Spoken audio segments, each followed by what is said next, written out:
주간 교회에서 특별 새벽 기도회를 진행했었습니다. 제가 온 지 7년 만에 특별 새벽 기도회를 처음 해봤습니다. 성도들과 함께 좀 기도해야 되겠다라는 마음이 제 안에 생겨서 특별자를 붙여가면서 이렇게 해서 평균 한 50여 명 가까이 모여서 3주간 이렇게 열심히 하나님 나라와 의를 위해 기도하는 시간들을 오늘 아침까지 가졌습니다. 왜 제가 이런 특별자를 붙여가면서 기도했을까요? 그것은 위기의식 때문입니다. 위기의식. 불안한 거예요. 어지러운 나라와 민족과 한국교회를 바라보면서 우리가 기도해야 되겠다, 그런 마음이 들어서 기도하자고 했고, 또 많은 성도들이 함께 동참을 해서 또 열심히 정말 하나님 앞에 기도의 시간들을 가졌습니다. 여러분, 예수님도 기도의 사람이시죠. 그런데 예수님도 종종 몇몇 제자들 데리고 산으로, 동산으로 가시면서 기도하시는 흔적들이 성경에 나와 있어요. 그러게 이 성경에 나와 있는 것들이 전부인가? 그건 잘 모르겠어요. 그러나 예수님이 제자들을 동반해서 산에 올라가 기도하실 때에는 그분도 큰 일을 앞두고 위기의식과 하나님의 은혜를 구하는 마음으로 제자들의 그런 기도가 필요하셨던 것 같아요. 오늘 이 성경에도 보면 우리 예수 그리스도께서 이제 자신의 죽음과 부활을 얘기를 하셨어요. 그러니까 이제 죽음이 얼마 앞두고 있지 않은 가운데서 그분에게도 하나님의 그 은혜가 필요한 거예요. 그래서 홀로 가기보다는 그래서 세 제자를 데리고 갔어요. 베드로, 야고보, 요한. 겟세마네 때도 이 세 제자들을 데리고 가시거든요. 그리고 이 세 제자들을 데리고 이제 깊은 밤 산에 올라가서 예수 그리스도께서 기도하시는 중에 그 얼굴이 해와 같이 이렇게 광채가 비쳐나고 그 옷에서 말할 수 없는 그 빛나는, 마치 이렇게 하이타이로 이렇게 옷을 쫙 빨면 하얀 것처럼 이렇게 옷에서 광채가 나는 그러한 변화되어지는 예수 그리스도의 모습을 오늘 성경에서 보여주고 있어요. 그래서 이 산이 어떤 산인지 몰라서 그냥 우리는 일반적으로 변화산이다라고 이제 말을 합니다. 그래서 저는 오늘 여러분과 함께 이 사건을 여러분과 함께 나누면서 예수 그리스도께서 기도하러 올라가셔서 기도하는 가운데 얼굴이 해와 같이 변하시고 그 깜깜한 밤에 옷이 하얗게 변화되어지는 그런 신비한 놀라운 역사가 언제 일어났는가? 기도할 때 일어났다는 거예요. 기도할 때. 그래서 저는 오늘 이 사건을 여러분과 함께 나누면서 우리가 이 어려운 시대에 살아가면서 예수 그리스도를 통해 예수님은 어떻게 기도 생활을 하셨을까?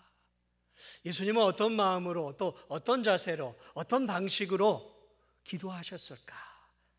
우리의 기도의 모델이 되시는 분이시거든요. 그래서 오늘 이 본문을 통해 예수님의 기도 생활의 특징을 우리가 함께 살펴보므로 나도 예수님 닮아서 이렇게 해야지, 그렇게 좀 결심할 수 있는 그런 은혜의 아침이 되기를 주님의 이름으로 축복을 드립니다. 자, 예수님의 기도 생활의 첫 번째 특징이 무엇이었을까? 예수님은 매일 새벽 미명이나 한밤중에 조용한 장소에서 집중해 기도했어요. 다시 말씀드립니다. 첫 번째 특징, 예수님은 매일 에브리데이였어요. 매일 조용한 장소에서 새벽 미명이나 한밤중에 집중적으로 기도하셨다는 거예요. 이게 예수님의 기도의 중요한 특징이에요. 예수님은 매일 새벽 미명이나 밤중에 기도하셨어요. 오늘 이 본문도 예수님께서 사역을 다 끝나고 저녁 식사를 아마 하시고 한밤중에 산으로 올라가신 거예요. 기도하러 산으로 올라가셨어요. 이 밤에 이제 기도하니까 오늘 읽진 않았는데 쭉 뒤에 내용을 보면 한밤에 기도하니까 이 제자들이 꾸벅꾸벅 졸아요. 예수님 기도하실 때. 근데 이 제자들을 데리고 예수님이 죽기 하루 전날 겟세마네 동산에 이제 올라가시잖아요. 그때도 이 세 제자들을 데리고 올라가요. 한밤에요. 그때도. 그러니까 이 제자들은 잠잘 시간에 기도하려니까 또 꾸벅꾸벅 졸으니까 예수님이 야, 좀 한 시간도 기도 못하니? 너희들 좀 한 시간도 기도 못하니? 왜? 곧 이제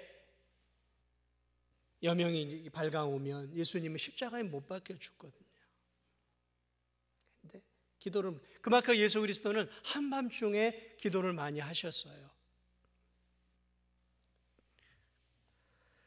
예수님은 한밤이나 또는 이른 새벽에 일어나 기도하셨어요. 마가복음 1장 35절을 보면 새벽 아직도 밝기 전에 예수께서 일어나 나가 한적한 곳으로 가서 거기서 기도하시더니, 한적한 곳, 다시 말하면 하루를 시작하기 전에 예수 그리스도는 사람이 인적이 없는 조용한 곳으로 가셔서 홀로 하나님을 대면해 깊은 기도를 하셨다는 것이죠.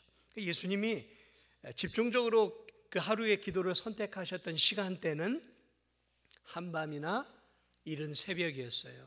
이것은 다른 의미가 있었던 것은 아니에요.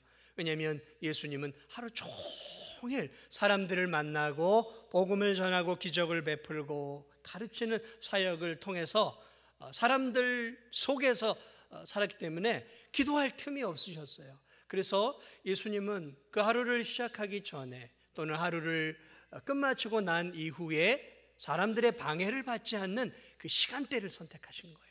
그것이 하루를 하기 전에 새벽이었고, 그것이 하루의 사역을 마감하는 한밤중이었다는 것이죠.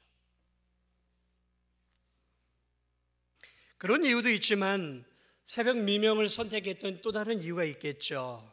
하루의 사역을 앞두고 하나님의 은혜를 구하는 것이죠. 하나님, 오늘도 하나님이 선택한 영혼들을 만나게 해 주옵소서.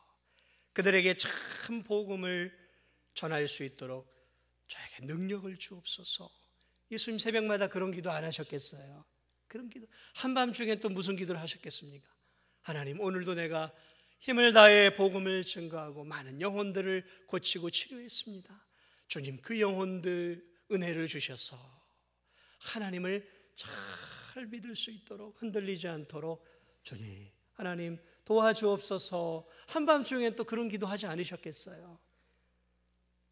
그렇게 하루에 온종일을 사시기 이른 새벽과 그 밤에 예수 그리스도는 기도로 시작해 기도로 마무리를 짓는 기도의 삶을 사셨다라는 거죠. 그러면 여러분, 우리도 예수님처럼 매일 규칙적으로 시간을 정해놓고 기도하는 것이 필요합니다. 시간을 정해놓고 기도해야 돼요. 그것이 새벽 예배, 새벽 시간대, 새벽이 어려우면 아침에 내가 일어나 기도하는 시간, 정오의 시간, 또는 퇴근 후 잠자리에 들기 전 어느 시간이라도 좋아요. 내가 규칙적으로 시간을 정해놓고 기도하는 시간들을 꼭 가져야 하는 것이죠. 어떤 분들은 그래요. 시간이 나면 내가 기도합니다. 시간이 나던가요? 하루를 살아보면? 하루를 살다 보면 시간이 막 남아 돌아서 이제 기도해야 되겠네 할 일도 없으니까 그렇게 한가하던가요? 아니요. 오늘 한가한 사람 아무도 없어요. 다 바빠요. 어린아이들도 뭐가 바쁜지 바쁘고, 연세가 드신 분들도 뭐가 바쁜지 바빠요. 부지런해요. 뭘 하는지 모르겠지만 바쁘단 말이에요. 기도할 시간이 없어요. 정해놓지 않으면. 정해놔야 돼요. 정해놓지 않으면 안 되는 거예요.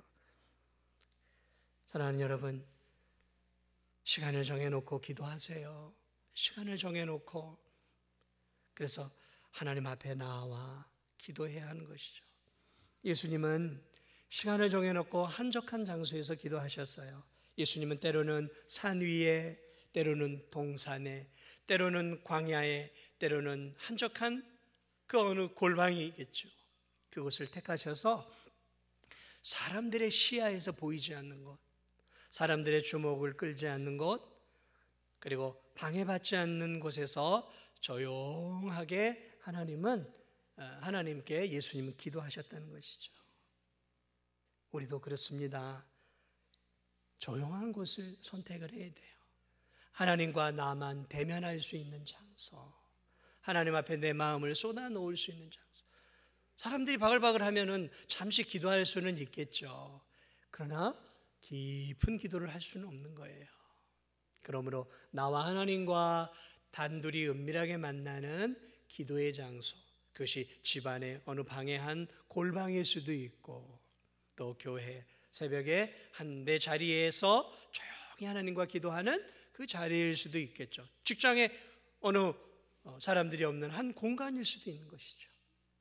중요한 것은 우리에게도 예수님과 같이 하나님만 만날 수 있는, 사람들의 방해를 받지 않는 은밀하고 조용한 1대1로 주님을 대면할 수 있는 그러한 기도의 장소가 있어야 되는 거예요. 있으세요? 있어야 되는 거예요. 우리는 운전을 하면서도 기도할 수 있어요. 그러나 여러분, 운전하면서 얼마나 기도하겠습니까? 밥을 먹으면서도 할 수 있고 걸으면서도 할 수 있어요. 잠자기 전에도 누워서 할 수 있고요. 일하면서도 할 수 있어요. 그런 짤막한 그런 기도를 말하는 것이 아니에요. 그런 기도도 우리가 해야 하는 것이죠. 그러나 우리가 더 배워야 할 것이, 예수님은 그 바쁜 와중에서도 이렇게 시간을 정해놓고 공간을 정해놓고 그곳에서 어떻게 기도하셨냐면 힘을 다해 집중적인 기도를 하셨다라는 거예요. 집중적인 기도. 여러분, 예수님이라고 기도 안 하셨겠어요? 그분의 마음은 늘 하나님께 열려 있었으니까 그분은 자연 만물을 바라보면서도 하나님을 찬양했을 것입니다. 언제나 그분은 기도의 삶이었어요. 그러나 예수님도 그 기도로 만족하지 않고 시간을 정해놓고 힘을 다해 겟세마네 동산과 같이 오늘 이 변화산상 같이 하나님께 집중해서 힘을 다해서 영혼들을 위해, 하나님 나라와 의를 위해, 자신의 사역을 위해, 제자들을 위해 힘을 다해 기도하셨다라는 거예요. 제자들이 3년 동안 그렇게 버틸 수 있었던 것은 저는 예수님의 기도 때문이라고 봐요. 그분의 매일매일의 간절한 기도를 통해 연약한 제자들이 힘을 잃지 않고 하나님 안에서 믿음이 자라갈 수 있었던 것이죠. 그러므로 우리도 그렇게 해야 합니다. 더 깊은 기도를 해야 돼요. 목사님, 저는 삶이 기도이고 기도가 삶이에요. 이것처럼 얼마나 허울 좋은 말이 없는지 몰라요. 절대 여러분은 그런 말 하지 마세요. 제 삶이 기도입니다. 기도 안 하는 사람들이 꼭 그렇게 얘기를 하더라고요. 그런 기도는 누구나 해요. 지나가면서도 저도 해요, 늘. 그러나 여러분, 기도하지 않아도 될 유일한 한 분이 계시다면 그건 예수님이에요. 그럼에도 불구하고 이 예수 그리스도의 일생을 보면 얼마나 처절하게 기도하셨는지 몰라요. 왜요? 우리의 본이 되기 위해서도 기도하셨던 거예요. 우리의 본이 되기 위해서. 마음을 쏟아내는 기도. 여러분, 5분 10분 해서 될 기도가 아니에요. 나라와 민족을 위해 기도하고, 교회를 위해, 한국교회를 위해서, 우리 진도중앙교회를 위해서만 기도하더라도 20, 30분은 훌쩍 가는 거예요. 그렇죠? 그렇지 않습니까? 안 그래요? 20, 30분은 훌쩍 가는 거예요. 정말 기도하다 보면 1시간도 모자라는 거예요. 바쁘다 보니까 그냥 이제 1시간 정도 하고 이제 움직이는 거지. 힘을 다해 내 인생의 문제를 놓고, 내가 전도해야 될 영혼들을 놓고 여러분 간절하게 기도하는 그러한 시간들을 어떻게 5분 10분 안에 해결할 수 있냔 말이죠. 저는 정말 우리 성도들이 기도의 사람들이 되었으면 좋겠어요. 그냥 5분 10분 기도하고 가는 성도들, 그것도 감사하고 또 감사해요. 안 나오는 성도들보다 100번 1000번 감사해요. 그런데 목사의 입장에서는 적어도 한 30분 이상은 했으면 좋겠어요. 성도들이 1시간 정도 좀 깊이 있게 쭉 하나님을 만나고 정말 하나님 나라와 영광을 위해서 쭉 쏟아내는 기도, 예수님처럼 이런 기도를 했으면 좋겠어요. 그런 성도들이 우리 진도중앙교회 안에 많이 있기를 주님의 이름으로 축복을 드립니다. 기도도 훈련이에요. 5분 하던 기도가 하다 보면 10분이 되고 10분 하다 보면 20분, 30분이 되고 그러다 보면 훌쩍 한두 시간이 가는 거예요. 처음부터 막 2시간, 3시간 하는 사람 없어요.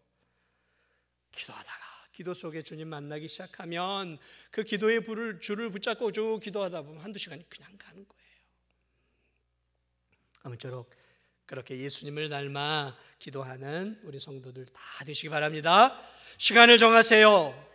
장소를 선택하세요. 그리고 거기서 집중적으로 30분이고 1시간이고 마음을 쏟아내는 하나님 나라와 의를 위해 내 인생의 문제와 영혼 구원을 위해서 기도하셔야 돼요.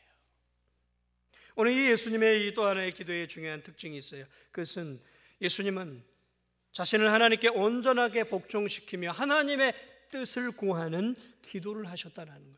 하나님의 뜻을 구하는 기도를 하셨다는 거죠. 제가 엘리야에 대한 설교를 했었어요. 엘리야의 기도가 응답받았던 그 이유, 하늘의 창을 열고 닫았던, 하늘에서 불을 내리게 하고 하나님 마음을 움직여 비를 내리게 하고 하나님 마음을 움직여 비를 그치게 했던 이 엘리야의 기도의 중요한 특징은 그의 기도와 하나님의 마음이 맞았다라는 거예요. 그가 열정을 다해 기도했기 때문에 응답받은 게 아니라 그가 하나님의 마음을 읽어냈다라는 거예요. 그가 하나님의 뜻을 읽어냈다라는 거예요. 여기에 응답의 역사가 있는 거예요. 아무리 열심히 기도해도 안 돼요. 10시간 기도한다고 지성이면 감천? 천만에요. 무슨 지성이면 감천입니까? 절대로 그거 틀린 말이에요. 비나이다 빌려인다 신령님께 비나이다. 동지서 딸에 또 정한수 떠났고 손이 퉁퉁 동상이 걸리도록 빌어도 안 되는 건 안 되는 거예요. 하나님의 마음을 움직여야죠. 내 정성이 아니라 하나님의 뜻을 알고 기도해야죠. 그래야 그게 응답이 되는 거예요. 사랑하는 여러분, 예수님의 기도, 예수님이 지금 이 변화산에 올라가서 기도하셨던 것은 이제 제자들에게 자신의 죽음과 부활을 예고하면서 이제 곧 죽게 되니까 하나님으로부터 힘을 얻어야 됐단 말이에요. 사명을 감당하게 해달라고 올라갔단 말이에요. 하나님의 뜻과 예수님의 뜻이 맞았단 말이죠. 그분은 무슨 영적인 체험을 하기 위해서 올라가신 게 아니에요. 이렇게 막 얼굴이 해같이 빛나고 제자들에게 그래서 야 내가 누군지 알겠느냐 이제 이러려고 올라가셨던 게 아니었다라는 거죠. 무슨 방언을 받기 위해서 특별 기도를 하기 위해서 올라갔던 게 아니에요. 무슨 예언을 하기 위해서 어떤 개인적인 열망과 이런 것들을 위해서가 아니라 하나님의 뜻을 좀 감당하기 위한 그 힘을 얻기 위해서 올라가셨던 거예요.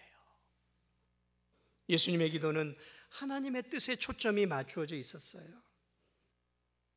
요한복음 6장 38절에 예수님이 제자들에게 이렇게 얘기합니다. 내가 하늘에서 내려온 것은, 잘 들어보십시오. 내가 하늘에서 내려온 것은 내 뜻을 행하려 함이 아니요 내 뜻을 행하려 함이 아니요 나를 보내신 이의 뜻을 행하려 함이니라. 내가 하늘에서 이 땅에 내려온 건 내 뜻, 내 영광을 얻기 위한 게 아니라 나를 보내신 아버지의 뜻을 행하기 위해 내가 여기 왔다. 예수님의 이 땅에 오신 이유는 하나님의 아버지의 뜻을 이루어 드리기 위해서였어요. 자신의 야망, 자신의 비전, 자신의 꿈, 이것을 이루기 위해 오신 게 아니라는 거예요. 예수님의 삶의 초점과 목표는 자기가 아니었어요.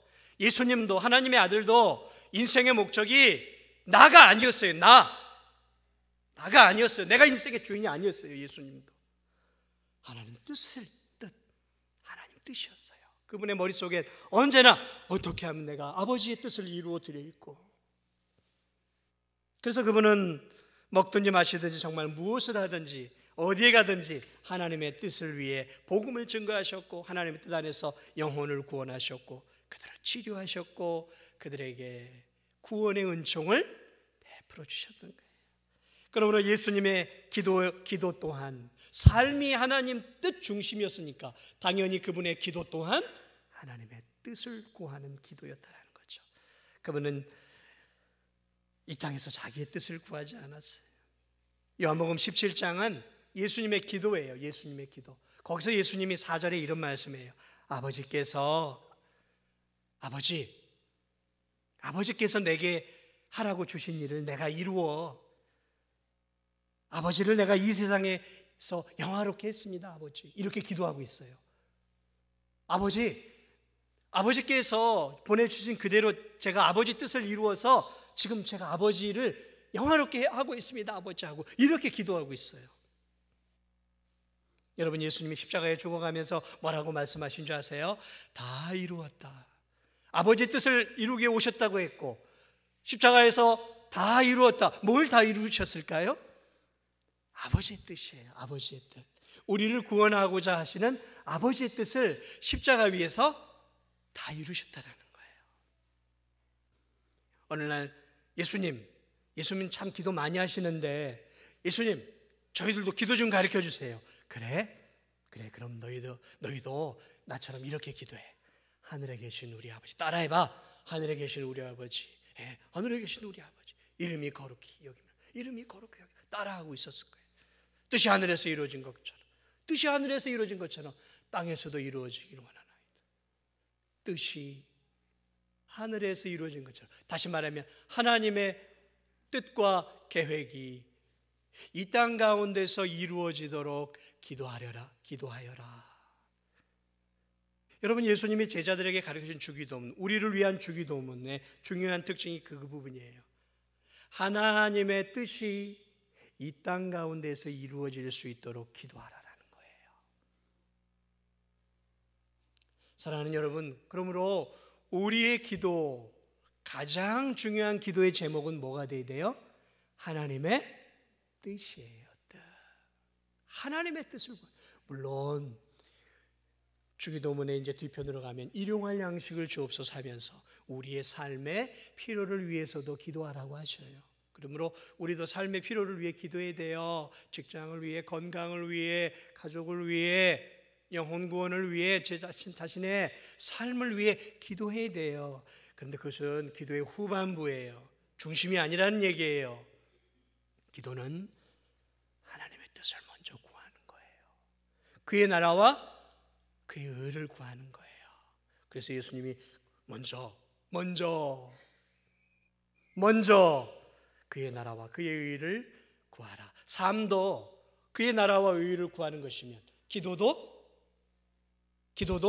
그의 나라와 그의 의를 구하는 게 우리의 기도의 우선순위라는 거죠.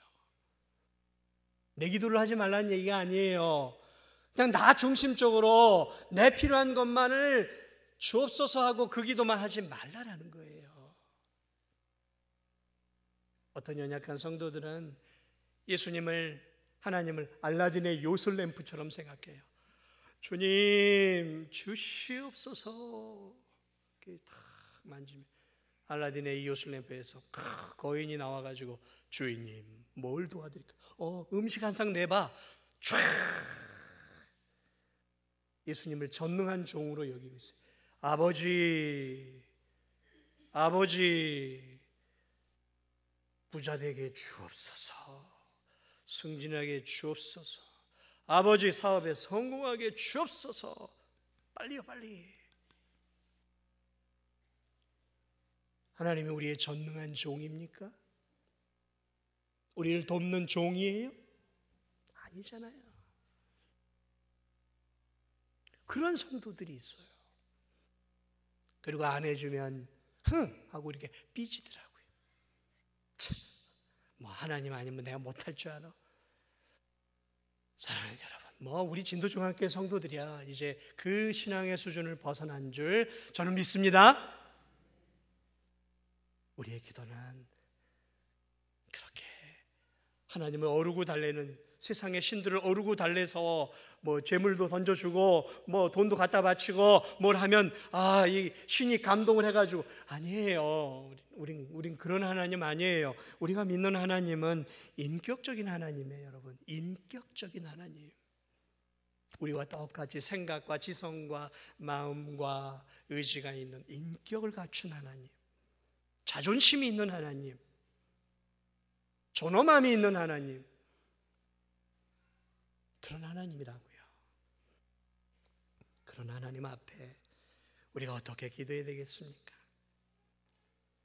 예수님은 이렇게 요한복음 17장 4절에서 아까 말씀했던 그런 기도를 이렇게 드리셨던 것들을 바라보게 되어집니다. 사랑하는 여러분, 기도를 통해 우리는 여러 가지를 구해야 되는 것이 필요합니다. 그러나 오늘 예수님의 기도를 통해 우리가 꼭 잊지 말아야 할 것, 그것은 하나님의 나라와 의를 먼저 구해야 한다는 거죠. 마지막으로 예수님의 기도의 중요한 특징은 무엇이냐? 예수님은 하나님과 거룩한 교제를 나누는 기도를 하셨어요. 이건 이제 기도의 수준이 올라가는 거예요. 우리의 기도가 여기까지 이제 가야 되는 거예요. 구하는 기도에서 멈춘 게 아니라 이제는 하나님과 거룩한 교제를 나누는 기도. 아까도 제가 말씀드렸죠. 하나님은 인격의 하나님이라고요. 인격의 하나님. 대화가 가능하다라는 거예요. 물론 영적으로 말하는 것이죠. 예수님은 비인격적인 하나님께 기도하지 않았어요. 예수님은 인격적인 하나님, 기도를 들으시고 음성을 주시는, 그래서 대화가 가능한 하나님께 기도했던 거예요. 그래서 예수님은 필요를 위해서도 기도하셨지만 또 하나님의 뜻을 위해서도 기도하셨지만 예수님이 드렸던 기도의 중요한 특징은 기도를 통해 하나님과 친밀한 관계를 누리기 위해서예요. 여러분, 사람과 사람의 만남에 가장 중요한 게 뭐예요? 인격적인 교제예요. 대화를 통해. 부모와 자식 간에 가장 중요한 것은, 부모는 자식은 아버지 뭐 주세요 하고, 아버지는 그래 필요한 거 이거야. 자식은 달라고, 부모는 주고. 여러분, 이것은 부모와 자식 간의 가장 기초적인 관계예요. 부모와 자식의 가장 더 중요한 관계는 뭘까요? 대화예요. 대화. 교제라고요. 교제. 아버지의 말씀을 통해 자식이 은혜를 받고 힘을 얻고, 자식의 이러한 고백들을 통해 아버지가 위로와 힘을 받는 교제라고요. 이게 대화의 가장 중요한, 관계의 가장 중요한 거예요. 그러므로 예수 그리스도께서도 오늘 이 기도 안에는 무슨 기도가 들어가 있냐면 바로 이 친밀한 마음과 마음이 오가는 대화였다라는 것이죠.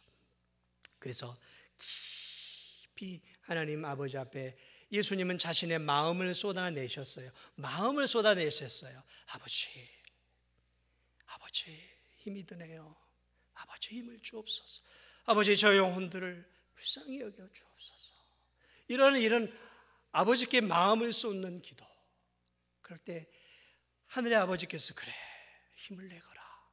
내가 힘을 주마. 내가 너와 함께하고 있지 않느냐.